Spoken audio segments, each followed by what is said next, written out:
el proceso de excarcelaciones y el nuevo contexto político en Venezuela. Es lo que está ocurriendo en ese país de esta región. El gobierno encargado de Venezuela ha iniciado el acercamiento diplomático con Estados Unidos, incluyendo acuerdos petroleros, y han puesto en marcha un proceso de liberación de detenidos. Sin embargo, existe una marcada controversia respecto a la cantidad real de personas liberadas y su estatus legal. Hay una discrepancia en las cifras oficiales y aquí les va.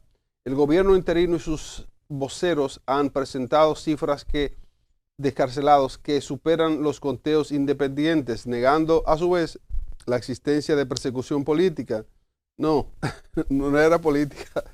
La postura del Ministerio de Interior, Diosdado Cabello, el hombre que anda en la camioneta, Nelson, amigo tuyo, actual ministro de Interior y Justicia, Dios, afirmó este lunes que se han realizado 808 excarcelaciones desde antes de diciembre y hasta la fecha. Cabello insistió en que en Venezuela no hay presos políticos. No, claro que no. Escúchalo otra vez ahí.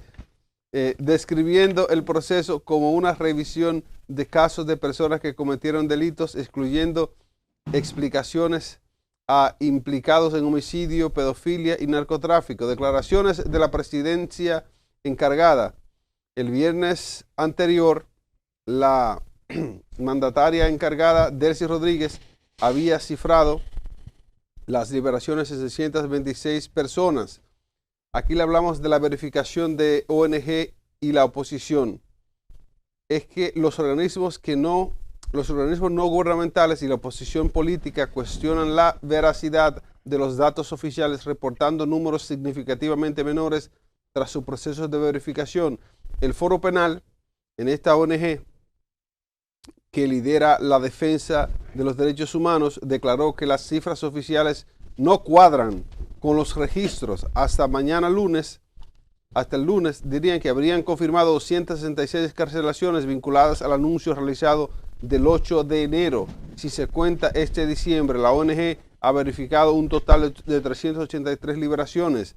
La Plataforma Unitaria Democrática, el PUD, que es la oposición mayoritaria, reportó haber verificado 277 excarcelaciones desde el 8 de enero, alertando que aún permanecen encarcelados más de 835 presos políticos.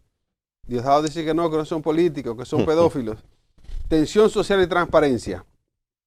El proceso ha generado incertidumbre y tensión entre los familiares de los detenidos y organismos defensores de los derechos humanos. Hay una falta de listas oficiales y aquí les va. Diosdado Cabello nuevamente criticó a la ONG por manejar cifras inferiores, argumentando que andan como locos porque no tenían la lista, aunque el gobierno no ha publicado los nombres de los liberados, a pesar de las promesas del presidente parlamentario Jorge Rodríguez. Vigilia en Caracas, en las cárceles de Caracas. Aquí hablamos. Las vigilias es un proceso de liberación que ha sido descrito como lento, acelerándose apenas el sábado pasado. Ahí vimos, señores, nosotros gente en casita de acampar, durmiendo fuera de las cárceles, esperando que les entreguen a sus presos. Por otra parte, observación internacional. El gobierno ha invitado más bien al alto comisionado de las Naciones Unidas a verificar el total de excarcelaciones para constatar lo que denominan mentiras sobre las cifras. Ahora esto es una diatriba, un pleito, una discusión a nivel de información de si están cumpliendo o no con ese acuerdo de excarcelar a los presos políticos o a los que, según Diosdado, no son políticos, sino gente que cometió crímenes. Entonces, esto de... Adelante, Freddy. Sí, sí. En la época del doctor Balaguer, sí. Que nosotros estábamos haciendo, sí. Ya. Deme un segundito, Freddy, antes de que usted participe. Yo quiero aprovechar para darme 2 centavos mientras a Freddy le acomodamos el micrófono. Miren, esto es una discusión de qué se hace oficial. Venezuela, que está bajo el mandato de esta presidenta interina, tiene que acatar ese acuerdo que se ha hecho con Estados Unidos porque de no ser así, situaciones pueden ocurrir adversas para ellos.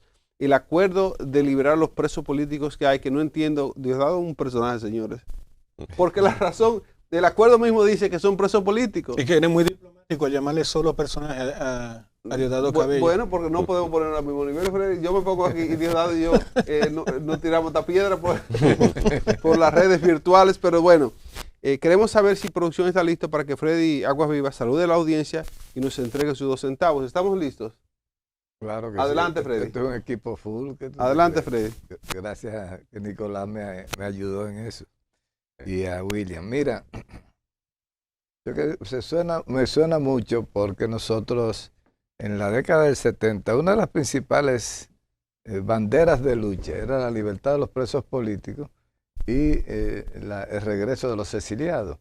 Y así se hizo un comité nacional de lucha para la libertad de los presos políticos, que fue muy poderoso. Tenía mucha gente que, como que era una consigna, soltar a los presos políticos. Y entonces yo recuerdo que se formó, había un eslogan: libertad para los presos políticos y regreso de los exiliados. No salimos, no salimos y no salimos. Eso es que habíamos ocupado todas las catedrales en movimientos insurreccionales de la izquierda. Y entonces la policía quería sacarnos a bombazos. Y nosotros teníamos como boncín. Lo que quería hacer es que Balaguer se ideó el término. Porque en un momento, en una rueda de prensa internacional, le pregunta a un periodista internacional ¿cuándo van a liberar a los presos políticos? Son presos de conciencia y presos que no por sus creencias. Y dice, pero es que aquí no hay presos políticos. Hoy todos esos políticos, no, aquí hay políticos presos. Son políticos que han cometido delitos y hay que procesarlos por los delitos comunes. ¿Qué no cambio de semántica? No son presos por la política, sino por hechos delictivos. Solo Balaguer podía hacer algo así. Balaguer nos dio. Sin embargo, el caso de Venezuela, que es el que nos toca, hay las diferentes versiones, porque siempre se supo que había entre 1.500 y 1.800 detenidos políticos, presos políticos, y entonces ¿Tan poquito, Freddy? Eso es lo que yo decía en ese momento. Ahora, porque fíjate que los que están reclamando no están reclamando mucho más de ahí. Dice, no, 883, pero faltan. Pero te está dando la idea que si faltan 500, estamos hablando de 1.400 gente. En una... Pero te hace sentido con la población. No hace sentido por lo que te voy a decir. 25 años tuvo el chavismo. Para darte un ejemplo, los primeros apresamientos de Pinochet en Chile, cuando empezó el derrocamiento, fueron 20.000 personas que nos metieron en el Estadio Nacional ahí con Víctor Jara cantando. Y nosotros, ahí había 20.000 prisioneros políticos en un solo recinto, que era el Estadio Nacional. Entonces, cuando tú hablas de una dictadura, tú hablas de miles y miles de presos políticos. Con lo álgido que ha sido la lucha en Venezuela, la oposición construyendo barricadas y haciendo la guarimba, que como le llaman ellos a estos bloqueos de carretera, incendios de gomas, piedras, luchas. Era un enfrentamiento social tan álgido, tan rudo, que yo siempre pensaba en 2.000 o 3.000 apresados, 5.000 apresados, por el volumen de la confrontación social que existía entre ellos. Y entonces nos vemos con que 1.800 dice el oficialismo, y por lo que yo veo que están reclamando ahora, no llegan a 1.500 personas, porque dicen, no, hay 883 liberados, pero falta mucho, no han dado la lista, faltan unos cuantos. ¿Cuántos? 100, 200, 500, 1.000. Hasta 1.000 que falten por reportar son las cifras que siempre dio el gobierno de detenidos. Pero Freddy, es que en el caso de Venezuela, y vamos a bajarle un poco al tema del trumpismo, antes que empiece Nicolás. Sí. Yo recuerdo que habían unas imágenes primero de que en Venezuela no había pollo, yuca, plátano, nada. Luego a la semana otra persona dice, vengan conmigo al supermercado aquí en Caracas para que ustedes estaban llenos los supermercados. Hay cajas de conflé que yo no las había visto nunca en República Dominicana, que eran más grandes que mi hijo. Y solamente existen en Venezuela. Coca-Cola, que eran como de 5 litros, decía, ¿y entonces dónde está la escasez en Venezuela? Entonces hay mucha información que no es tan Porque está, real ni tan veraz. Nelson, es directamente proporcional a la posibilidad de que le den facilidades por el embargo y la sanción y esas cosas. En el momento en que Estados Unidos empezó a permitir que algunos barcos entraran a Venezuela, se abasteció el mercado. Recuerda que en la última etapa de Joe Biden, ¿cómo se llama el loco que estaba ahí en la presidencia de Estados Unidos? Joe Biden. Bueno, Joe Biden. Cuando despertaba. Cuando de vez en cuando Joe. despertaba, él llegó a hacer unos acuerdos con Venezuela y se pusieron de acuerdo y permitieron, inclusive le devolvieron a Maduro 20.000 millones, señores, para hacer esa elección y todo lo que se logró. Estados Unidos permitió un desembolso de 20.000 millones de dólares a Estados Unidos, que le tenía congelado a Venezuela.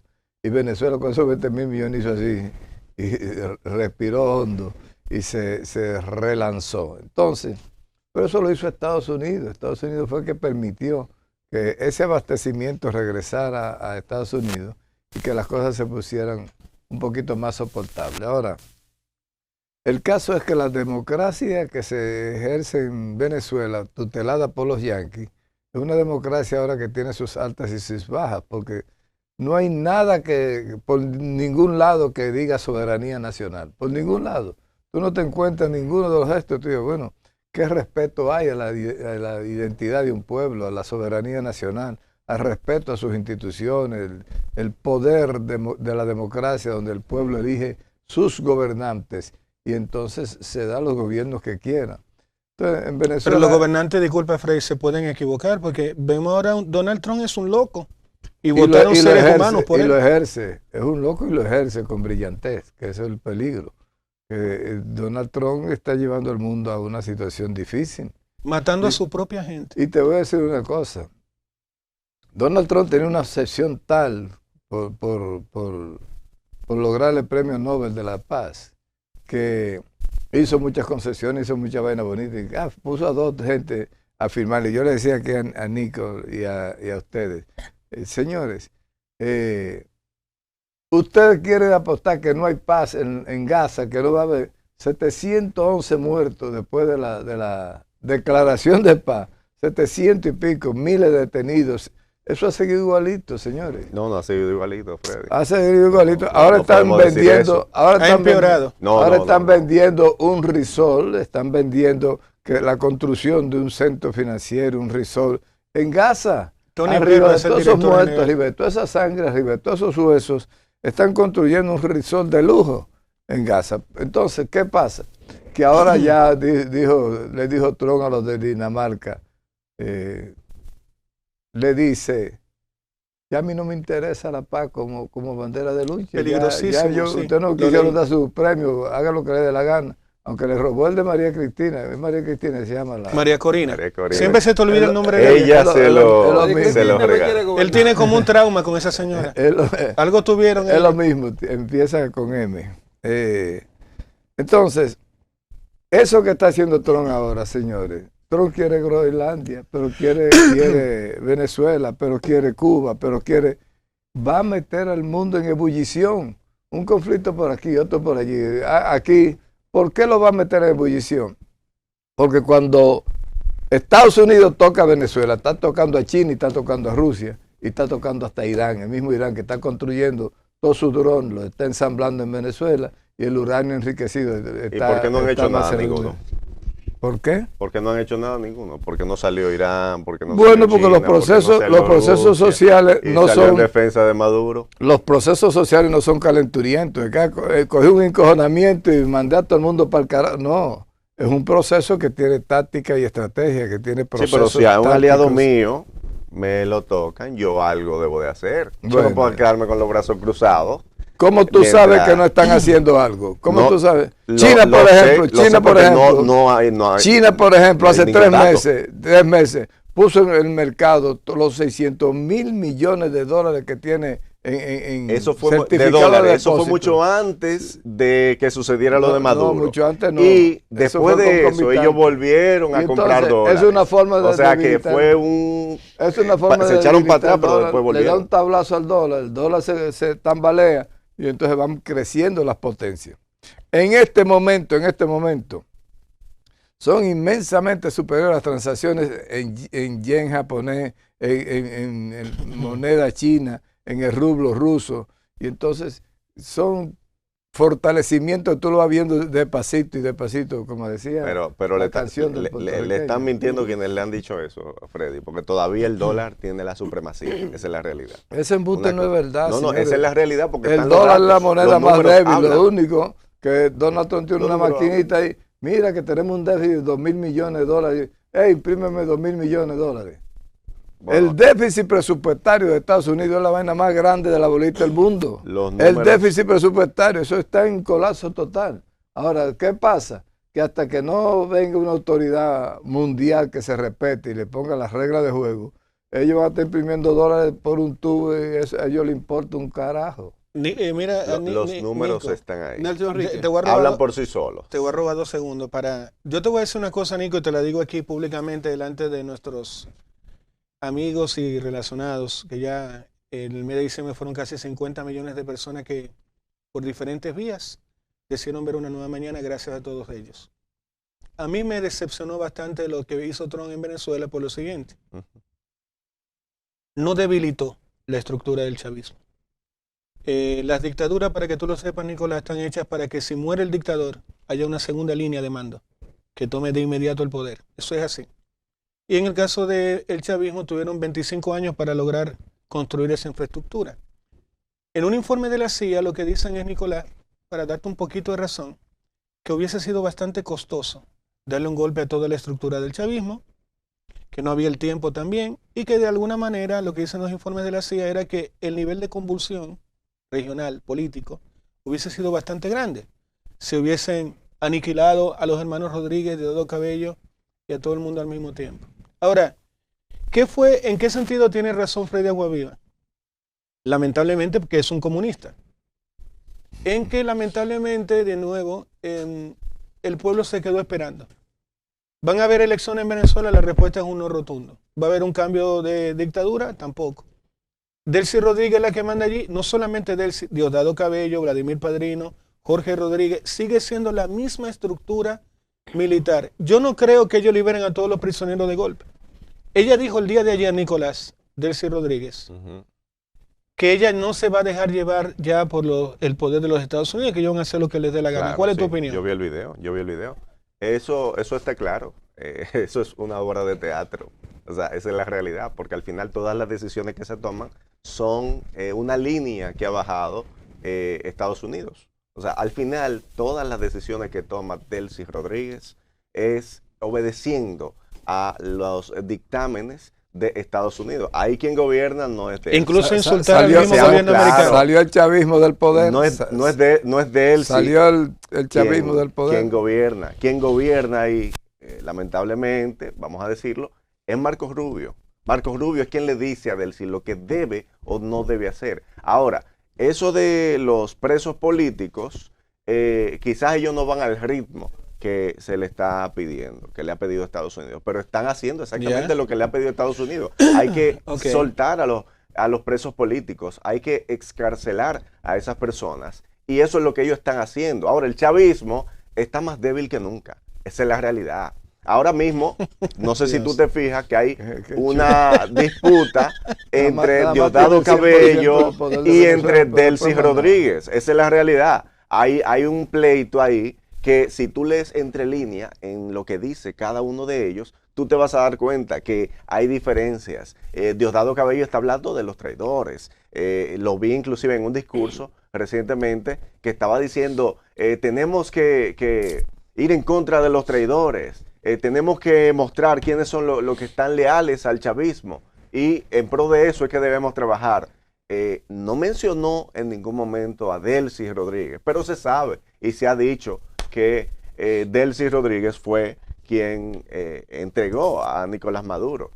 No es cierto que todo esto que sucedió, como han querido decir algunos, dentro de ellos Freddy, obedece a un plan estructurado por Maduro. Me parece que eso es totalmente absurdo. Bien. Por eso les decía también que el tema de los aliados es cuestionable. La reacción de China, la reacción de Rusia, la reacción de Irán, no hicieron nada. Bueno, es que no pueden hacer nada. Que no han hecho nada. Es que, el chavismo si está ahí tú, en el poder. Si tú tienes que defender a una persona frente a alguien que es más poderoso que tú lo que puedes es quizás Nelson te explicaba. pronunciarte. Mira, pero chancéalo, dale un chance, pero tú no vas a tomar ninguna acción porque tú sabes que a ti también te van a caquear. Sí, es lo que va a pasar este tema con lo con, siguiente, mire, con Irán, con Rusia y con China. Brevemente, Nelson te explicaba cómo ese tipo de regímenes te crean una plataforma alterna, es más, tiene una segunda opción, una tercera opción, sí, sí. ante cualquier eventualidad. Ya tienen planificado lo que va a suceder. Entonces, el chavismo dirige el 98.7% de Venezuela en este momento. Y el chavismo está derrotado. El chavismo estaba preparado, estaba preparado para un escenario el que está dirigiendo en el que Maduro no estuviera. Pero el chavismo no estaba preparado para una fuerza tan letal como la que demostró Estados Unidos. Bien. Esa gente ahora mismo están en temor, tienen miedo ahora mismo. Bien. Por eso están accionando y haciendo todo lo que dicta Estados Unidos.